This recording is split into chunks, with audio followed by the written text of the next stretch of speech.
அனைவருக்கும் ஆனந்தமான இறைவணக்கம். சித்ரா பௌர்ணமி வழிபாடு உங்களது பாவ சுமைகளை போக்கும், தீய கர்ம வினைகளை போக்கும் சித்ரகுப்த வழிபாடு மிக மிக எளிமையாக வீட்டில் எப்படி செய்ய வேண்டும், பௌர்ணமி கிரிவலம் எப்பொழுது போக வேண்டும், சூட்சமம் என்ன, இது அனைத்தும் இந்த ஆடியோவில் உங்களுக்காக வழங்கப்பட்டுள்ளது. கேட்டு பயன்பெறுங்கள். அன்பு சொந்தங்களே, மே 14ஆம் தேதி குரு பகவான் ரிஷப ராசியிலிருந்து மிதுன ராசிக்கு போகிறாரு. அதனால் மிதுனம், கடகம், கன்னி, துலாம், விருச்சகம், மகரம், கும்பம், மீனம் ஆகிய ராசிக்காரர்களுக்கு குரு சாதகமில்லாத ஒரு சூழலில் வரதுனால நீங்கள் பரிகாரம் பண்ணிக்கிறது ரொம்ப சிறப்பு. இல்லைன்னு சொன்னால் விரயங்களும் சில கஷ்டங்களும் வர வாய்ப்பு இருக்குது. எனவே நமது அறக்கட்டளை அன்று குரு பரிகார தனஹோமம் செய்ய போகிறோம். இந்த ஹோமத்தில் சங்கல்பம் மட்டும் பண்ணிக்கிறதா இருந்தால் சங்கல்பம் பண்ணிக்கலாம். இல்லை ரக்ஷ பிரசாதமாக வேணுனாலும் ரக்ஷ நீங்கள் பதிவு பண்ணிக்கலாம். ஒரு வருஷம் அந்த ரக்ஷ உங்களுக்கு பாதுகாப்பாக இருக்கும்.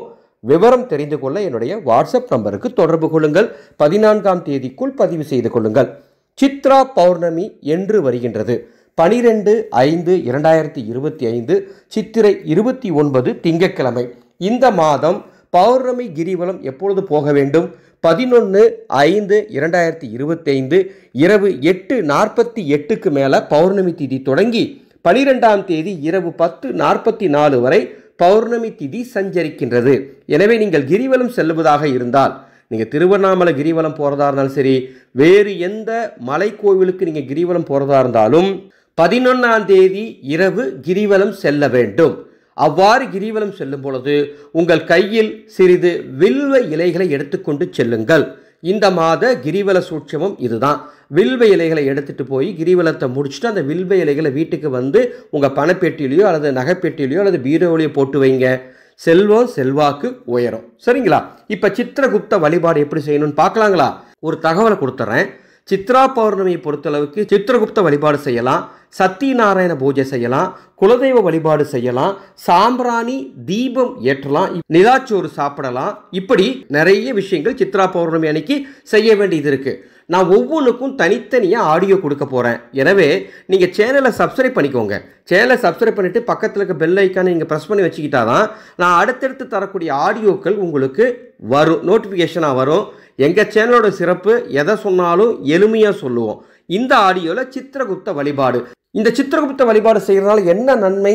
நீங்கள் அறியாமல் செய்த பாவங்கள், இந்த பாவங்கள் என்பது உங்களது முன்னேற்றத்தை தடுக்கும், காரிய தடையை ஏற்படுத்தும்.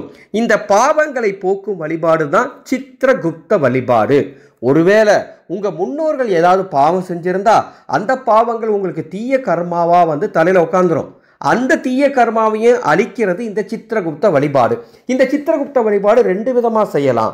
ஒன்று, விரதம் இருந்து வழிபாடு பண்ணுறவங்க வழிபாடு பண்ணலாம், அல்லது வெறும் வழிபாடு மட்டும் செய்கிறதா இருந்தாலும் வழிபாடு பண்ணலாம். எப்படி இந்த விரதத்தை தொடங்கணும்? அன்று பிரம்ம முகூர்த்த நேரத்தில் 12/5/2025 பிரம்ம முகூர்த்த நேரத்தில் எழுந்து குளித்துவிட்டு நீங்கள் விரதத்தை தொடங்கி மாலை விரதத்தை முடித்துக் கொள்ளுங்கள். பூஜை எந்த நேரத்தில் வேணால் செய்யலாம். ஆனால் விரதம் முடிக்கிறது மாலை 6 மணிக்கு மேலே தான். உங்களால் விரதம் இருக்க முடியல அப்படின்னா பூஜை மட்டும் செய்யுங்க, நல்லது நடக்கும்.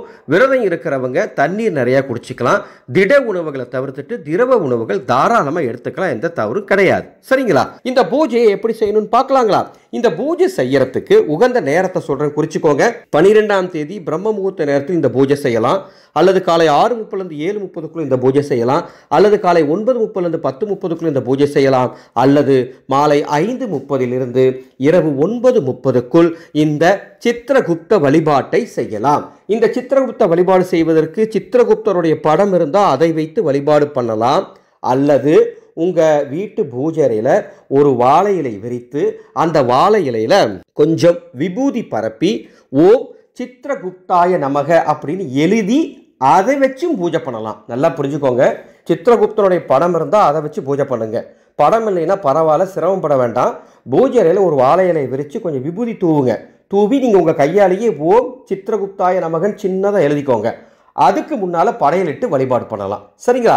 சிலர் பச்சரிசி மாவை ஒரு உருவம் மாதிரி தயார் பண்ணி அதை சித்ரகுப்தனா பாவனை செய்து வழிபாடு பண்ணுவாங்க. அந்த மாதிரியும் பண்ணலாம். உங்கள் வசதி எப்படியோ அந்த மாதிரி செஞ்சுக்கோங்க. சரிங்களா? அவ்வாறு செஞ்சுட்டு சித்ரகுப்தனுக்கு நெய்வேத்தியமாக 3 விதமான கலவை சாதம் வைக்கணும். நீங்கள் படம் இருந்தாலும் சரி, வாழையில் இருந்தாலும் சரி, அதுக்கு முன்னால் 3 விதமான நெய்வேத்தியங்கள், இனிப்புகள், தேங்காய், பழங்கள் அதெல்லாம் வைத்து அர்ச்சனைக்கு மல்லிகை பூக்களை எடுத்து வச்சுக்கோங்க, அல்லது வாசனை பூக்கள் ஏதாவது எடுத்து வச்சுக்கோங்க. அலங்காரத்துக்கும் அதையே பயன்படுத்திட்டு 3 தீபங்கள் கிழக்கு அல்லது வடக்கு திசை நோக்கி ஏற்றுங்கள். இந்த தீபம் ஏற்றுவதற்கு நமது அற்புத தயாரிப்பான ஆனந்த ஒளி மூலிகை விளக்கேற்றும் தீப எண்ணெய் இருந்தால் அதை கொண்டு ஏற்றுங்க. ஏன்னா 3 எண்ணெயோட சங்கமம் 9 மூலிகையோட சங்கமம் நமது எண்ணெய். அந்த எண்ணெய் இல்லையா, நெய் ஊற்றி தீபம் ஏற்றுங்கள். சரியா? 3 தீபம் ஏற்றிட்டு தூப தீபம்லாம் காட்டிட்டு நான் சொல்கிற மந்திரத்தை 108 முறை சொல்லுங்க. ஓம் சித்ரகுப்தாய நமக, ஓம் சித்ரகுப்தாய நமக, ஓம் சித்ரகுப்தாய நமகன்னு 108 முறை சொல்லி தூபதீபம் காட்டுங்க. மந்திரம் சொல்லும் பொழுது அந்த வாசனை மலர் கையில் வச்சுக்கிட்டு அதை அந்த இலையில் அர்ச்சனை பண்ணிக்கிட்டு அல்லது படத்து மேலே அர்ச்சனை பண்ணிக்கிட்டு இந்த எளிமையான வழிபாட்டை பண்ணுங்க. வழிபாடு செஞ்சு முடித்ததும் வீடு முழுவதும் தூபதீபம் காட்டுங்க. மறக்காமல் உங்கள் வீட்டினுடைய நிலைவாசலுக்கும் தூபதீபம் காட்டி சித்ரகுப்த வழிபாட்டை நிறைவு செய்து கொள்ளுங்கள். அவ்வாறு பூஜையெல்லாம் முடிந்த பிறகு அந்த நெய்வேத்தியத்தை எடுத்து நீங்கள் சாப்பிட்டுக்கலாம். விரதம் இருக்கிறவங்க மாலை நேரத்தில் விரதத்தை முடிச்சுட்டு அதன் பிறகு அந்த நெய்வேத்தியத்தை சாப்பிடுங்க. அனைவரும் இந்த வழிபாட்டை செய்யணும். ரொம்ப முக்கியமான குறிப்பு, நீங்கள் தூபதீபம் காட்டும் பொழுது மந்திரத்தை சொல்லி முடிச்சுட்டு தூபதீபம் காட்டும் போது பிரார்த்தனை பண்ணணும். நாங்கள் அறியாமல் செய்த பாவமும் எங்கள் முன்னோர்கள் அறியாமல் செய்த பாவமும் தீர்ந்து எங்கள் குடும்பத்தாரும் எங்களது அடுத்த தலைமுறையும் நிம்மதியாக எந்த பாவ சுமையும் இல்லாமல் வாழ வேண்டும் அப்படின்னு பிரார்த்தனை பண்ணணும். அது ரொம்ப முக்கியமானது. இவ்வாறு எளிமையாக சித்ரகுப்த வழிபாடு செஞ்சுருங்க. இன்னொரு முக்கியமான காரியத்தை சித்ரா பௌர்ணமி அன்னைக்கு பண்ணணும். அது செஞ்சாதான் முழு பலன் கிடைக்கும். என்ன தெரியுமா? அன்னதானம் செய்யணும்.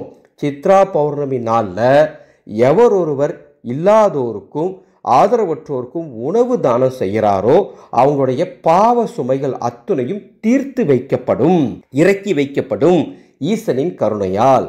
நல்லா புரிஞ்சுக்கோங்க. சித்ரா பௌர்ணமி அன்னதானம் அவ்வளவு விசேஷமாக நமது வேதத்தில் சொல்லப்பட்டிருக்கு. எங்களது அன்னசேவா குழு சித்ரா பௌர்ணமி அன்னைக்கு சுமார் 5000 பேருக்கு உணவு தானம் செய்ய போகிறோம். ஒவ்வொரு விசேஷமான நாளையும் நாங்கள் ரொம்ப சிறப்பாக உணவு தானம் பண்ணுவோம். இந்த உணவு தானத்துக்கு உங்கள் குடும்பம் சார்பாக ஏதாவது ஒரு சின்ன தொகையை பங்களிப்பாக தந்து உதவ முடியும்னா முன்வாருங்கள். அந்த புண்ணியம் உங்களையும் வந்து சேரும். டிஸ்பிளேல எங்களது கூகுள் பே, ஃபோன்பே நம்பர் கொடுத்துருக்கேன். இந்த வீடியோக்கு கீழே டிஸ்கிரிப்ஷன் பாக்ஸ்லையும் எங்களது அறக்கட்டளையின் வங்கி கணக்கையும் தந்திருக்கேன். மனமுள்ளோர் உதவுங்கள். உதவி செய்துட்டு வாட்ஸ்அப்பில் ஒரு ஸ்க்ரீன்ஷாட் அனுப்பிடுங்க. உங்களுக்கு அந்த புண்ணியம் முழுமையாக வந்து சேரும். மேலும் உங்கள் குடும்பத்தில் பிறந்த நாள், திருமண நாள் போன்ற நல்ல நாள்லையும், இறந்தவர்களுக்கு சாமி கும்பிடக்கூடிய திதி கொடுக்கக்கூடிய அந்த நினைவு நாள்லையும் எங்களுடைய அன்னசேவா குழு செய்யும் உணவு தானத்தில் ஏதாவது ஒரு வேளை உங்களது பங்களிப்பாக தருமாறு அன்போடு கேட்டுக்கிறேன்.